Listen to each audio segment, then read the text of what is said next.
John speaking. Hi, John. It's Billy Bragg. Hey, how's it going? Thanks for calling back. It's going good. It's going good. It's going good. I know time is precious, so I won't take up too precious much of it. Time. Precious John. time, yes. Precious time. I've got loads of it today. Oh, you do? Doing lots of press, I understand. Mm. Yeah. Anyway, I'll get right down to it. So the Folk Fest here in Vancouver is turning 40 this year. It's an event you've played before. In fact, I saw you in 2003. How does it feel to be back here? Always feels good to be at Vancouver Folk Festival.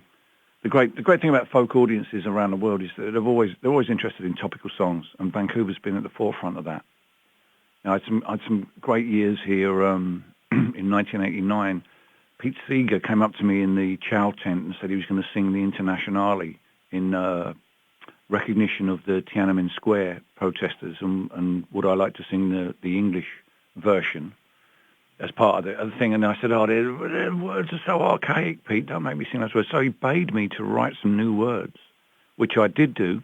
And as a result of that, my version of the Internationale in new words are now in the Little Red Songbook, the IWW Little Red Songbook, thanks to Pete and Vancouver Folk Festival. Now, back in 2003, when I saw you, I think the Iraq War was dominating the news. Today, of course, we live in the age of Trump. How do the times inform the work that you do? Well, they're coming at us very fast, aren't they, man? It's Trump and Brexit. You have to remember in the UK we're dealing with that as well. I think for a topical songwriter, the internet now gives you the opportunity to write, record, and make something available very, very quickly. And I've just started dropping songs, actually. Last week I put out my first new song for a couple of years called The Sleep of Reason, which is my reflection on the events of 2016. And I've got another one lined up for next month, which addresses the issue of climate change. So I think rather than wait for albums to come out, you have the opportunity now to just put out songs whenever they're ready, and that's what I intend to do over the next few months. Now, it seems the world is growing increasingly isolated, at least parts of the West. You mentioned Brexit in the UK. There's, of course, the US and Trump. How do we fight that? Well, I think we fight it by encouraging people to be more open-minded and less insular.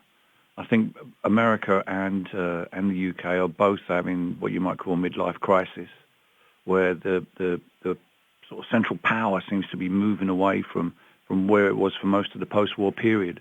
And for the British, I think they find it difficult sitting at a table with 27 other nations.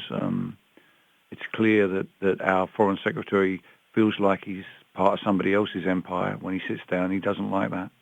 I think we in the UK just have to encourage ourselves to see ourselves as we really are, and not to keep looking back to the days of empire. And if I might just say, it's not helped by foreign countries having our monarch on their money and stuff like that. Fair enough. Switching gears a little bit, Billy, you're out with your first book, Roots, Radicals, and Rockers, How Skiffle Changed the World. Why this topic for your first book?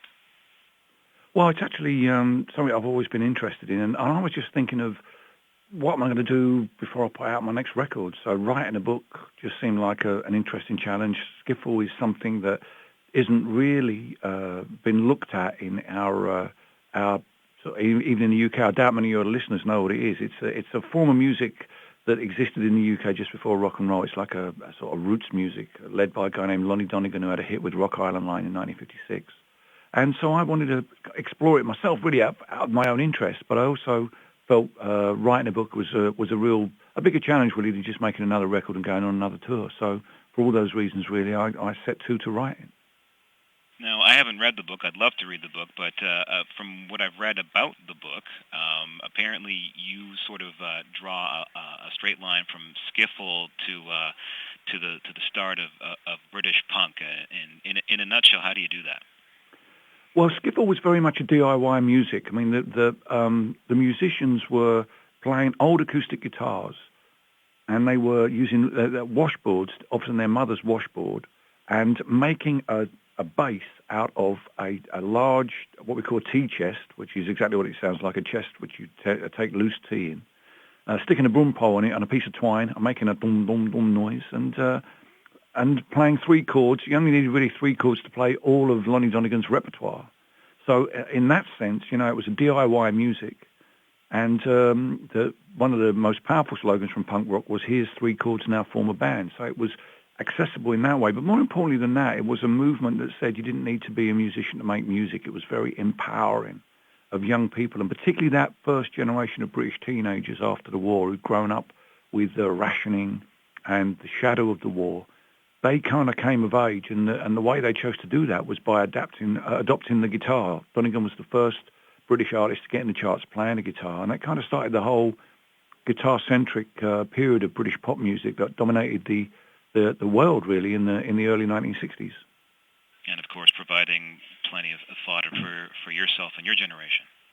Sure, but I mean, it was 60 years ago this month that Paul McCartney met John Lennon at a church fete in Liverpool, where Lennon's skiffle band were playing, and McCartney turned up and promptly joined the band. So its ramifications in the 1960s were massive. All right, let's leave it there. I know you're appearing with Joe Henry tomorrow night, but any plans to play Qualifications? Well, I could fire that out. It's been a while since I played that. It doesn't quite fit into what Joe and I are playing. Oh. But once the Folk Festival is over, I will be announcing a show here in Vancouver in October, which you'll be able to get the details from my website. And I am returning to my one-man electric guitar show. So Qualifications would definitely fit into that kind of set. So maybe in October.